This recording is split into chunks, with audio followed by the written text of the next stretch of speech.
Mesdames et messieurs, bonsoir, bienvenue pour cette nouvelle édition de Direct.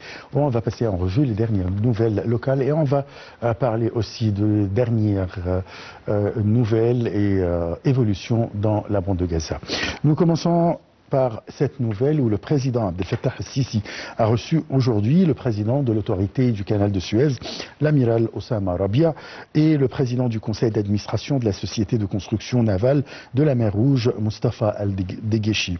Le président a été informé de l'évolution du trafic maritime dans le canal de Suez et des efforts déployés pour maintenir le niveau des services maritimes et de navigation malgré les défis internationaux et régionaux actuels, notamment en ajoutant de nouveaux services de navigation et en achevant les projets de développement de la voie navigable du canal. La réunion a également passé en revue les efforts visant à développer la flotte maritime de l'autorité du canal de Suez et à la renforcer avec des nouvelles unités avancées pour assurer l'efficacité et la sécurité continue de la navigation et suivre le rythme du mouvement commercial mondial croissant, mettant l'accent sur la localisation des industries maritimes pour répondre aux besoins de la voie navigable du canal et de ses environs.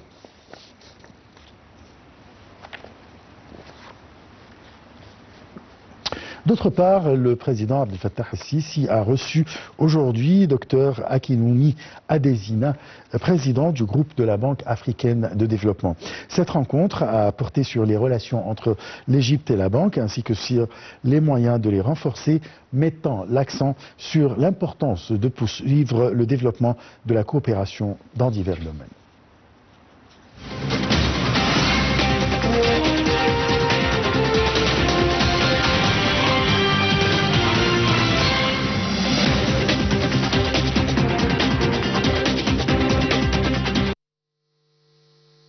Le président Abdel Fattah el-Sisi a reçu lundi Dr Akinwumi Adesina, président du groupe de la Banque africaine de développement, en présence de Dr Ranial Manchot, ministre de la Planification, du Développement économique et de la Coopération internationale. Le président al-Sisi a exprimé la reconnaissance de l'Égypte pour les efforts déployés par le président de la Banque africaine de développement en vue de renforcer le rôle de l'institution et de mobiliser les financements nécessaires à la réalisation des objectifs de développement dans les pays africains tout au long de son mandat de 10 ans, tout en souhaitant le plein succès dans ses prochaines missions, réaffirmant l'engagement de l'Égypte à poursuivre son soutien à la banque, y compris en coopération avec son futur président. Pour sa part, le président de la Banque a salué ce soutien, louant le rôle central de l'Égypte dans la promotion des efforts de la Banque en faveur du développement en Afrique au cours des dernières années. La rencontre a porté également sur les relations entre l'Égypte et la Banque, ainsi que sur les moyens de les renforcer, mettant l'accent sur l'importance de poursuivre le développement de la coopération dans divers domaines, notamment les énergies nouvelles et renouvelables, les infrastructures, le renforcement du rôle du secteur privé dans la réalisation du développement, la création d'emplois, la sécurité alimentaire et de l'eau, l'efficacité énergétique, le développement des capacités industrielles et l'accélération de la transition numérique. Les deux parties ont également insisté sur la nécessité de maintenir le soutien de la Banque aux efforts de l'Égypte visant à promouvoir la croissance, le développement et la réforme économique, ainsi qu'à mettre en œuvre les projets inscrits dans le cadre de la plateforme nationale du programme NOVEI.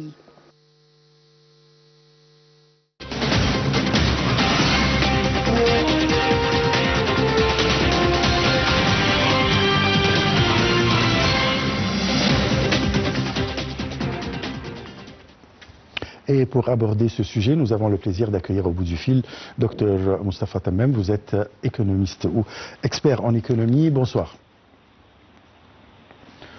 Bonsoir, Dr Moustapha Tammem. Alors, est-ce que vous m'entendez, monsieur Dr Moustapha?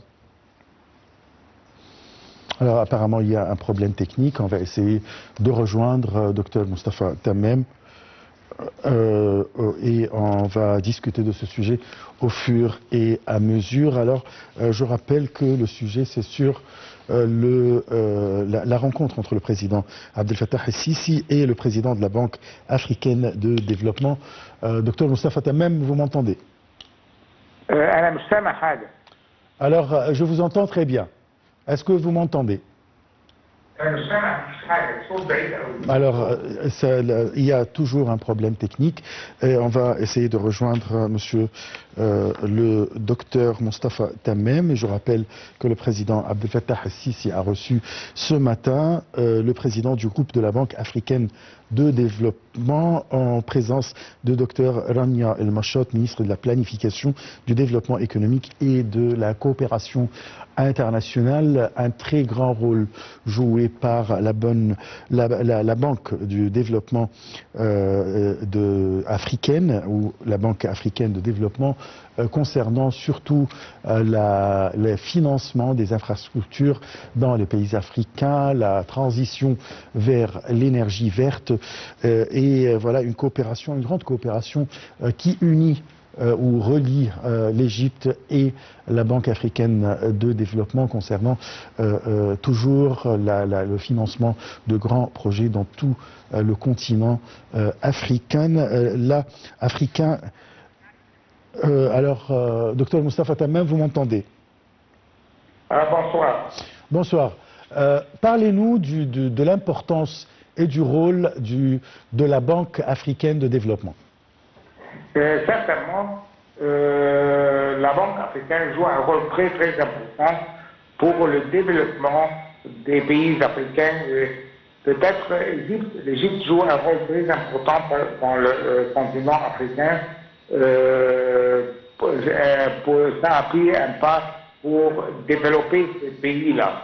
L'Égypte a beaucoup d'expérience dans le domaine financier et malheureusement beaucoup de pays africains en souffrent des problèmes financiers et de la bureaucratie. Alors certainement, la Banque africaine va assister pour élever les obstacles et pour faciliter les finances pour développer les pays africains. Et ça, c'est un rôle que l'Égypte joue maintenant depuis longtemps.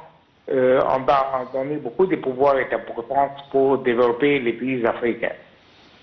Nous savons que la Banque de développement joue un grand rôle dans la transition énergétique vers énergie verte dans les pays africains. Parlez-nous de ce sujet. Oui, certainement, la Banque joue un rôle très très important car la Banque a beaucoup d'expérience dans ce domaine-là. Et certainement, l'énergie verte maintenant, ça va prendre une importance, pas seulement dans les pays africains et dans le Moyen-Orient, mais au monde entier.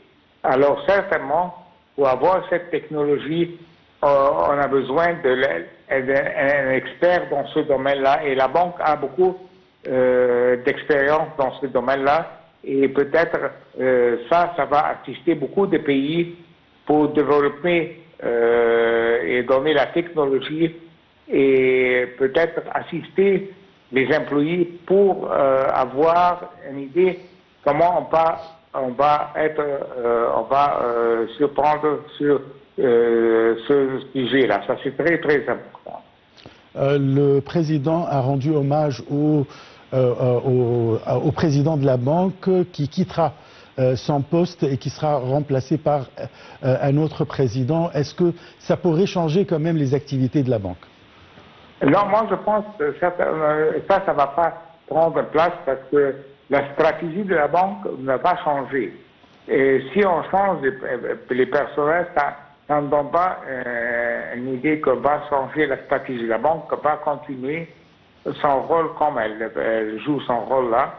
Et certainement, dans beaucoup des institutions, on a les changements de personnel.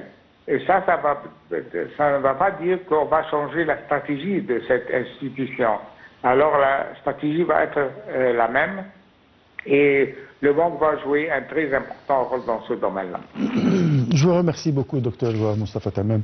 Je rappelle que vous êtes expert en économie. Vous avez parlé du rôle de la Banque africaine de développement dans le développement des pays africains qui en ont besoin, surtout pour la construction des infrastructures ou bien la transition vers l'énergie propre, avec bien sûr l'aide et une coopération fructueuse entre la banque et un grand pays comme l'Égypte. Et c'est la raison pour laquelle le président Abdel Fattah el-Sisi a rencontré le président du groupe de la Banque africaine de développement et a exprimer la reconnaissance de l'Égypte pour ses efforts déployés en vue de renforcer le rôle de l'institution et de mobiliser les financements nécessaires à la réalisation des objectifs de développement dans les pays africains tout au long de son mandat de 10 ans, en souhaitant le plein succès, bien sûr, dans ses prochaines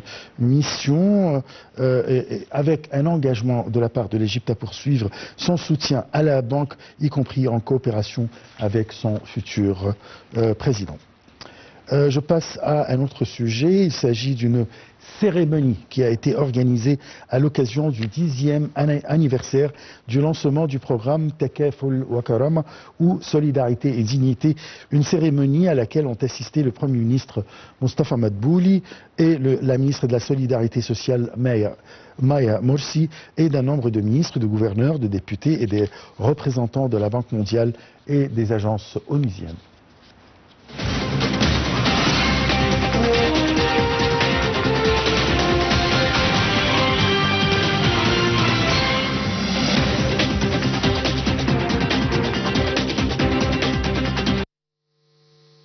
Le président Abdel Fattah el-Sisi a insisté sur la nécessité que la protection sociale soit l'épine dorsale de la nouvelle structure de l'État.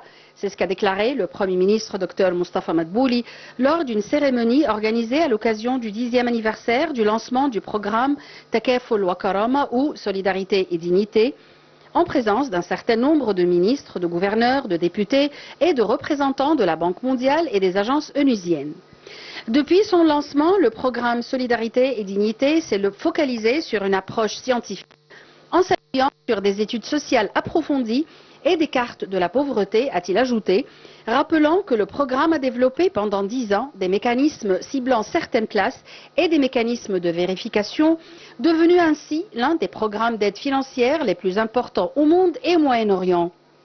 Ce programme incarne l'approche de l'État visant à assurer la protection sociale de ses citoyens et reflète parfaitement sa vision de soutien aux groupes les plus vulnérables, a déclaré le Premier ministre. L'Égypte a lancé ce programme à un moment critique où l'État reconstruisait ses institutions et commençait à mettre en œuvre une réforme économique très difficile, conscient que toute réforme économique réelle doit s'accompagner d'une réforme sociale juste, garantissant la protection des plus défavorisés, promouvant la justice et préservant la dignité du peuple égyptien, a souligné Dr Madbouli. Grâce à une volonté politique consciente et à l'attachement sincère du président de la République à prendre soin des personnes les plus défavorisées, le programme a connu une expansion sans précédent, a poursuivi le Premier ministre. Lors de son lancement, le programme a obtenu un financement de 5 milliards de livres égyptiennes qui ont profité à 2 millions de bénéficiaires, selon M. Madbouli, qui a fait savoir que les allocations destinées au programme ont atteint environ 41 milliards de livres égyptiennes dans l'exercice 2024-2025. Ce montant atteindra environ 55 milliards de livres égyptiennes au cours du prochain exercice. Madbouli a ajouté que l'État dispose de plus de 22 programmes de protection sociale pour un budget approximatif de 635 milliards de livres égyptiennes par an. L'État s'apprête à lancer un système stratégique intégré pour l'autonomisation économique, ciblant les ménages bénéficiaires du programme, a ajouté le chef du gouvernement, mettant l'accent sur les initiatives en cours pour garantir un acheminement fluide de l'aide humanitaire dans un contexte de dégradation alarmante de la situation sur le terrain.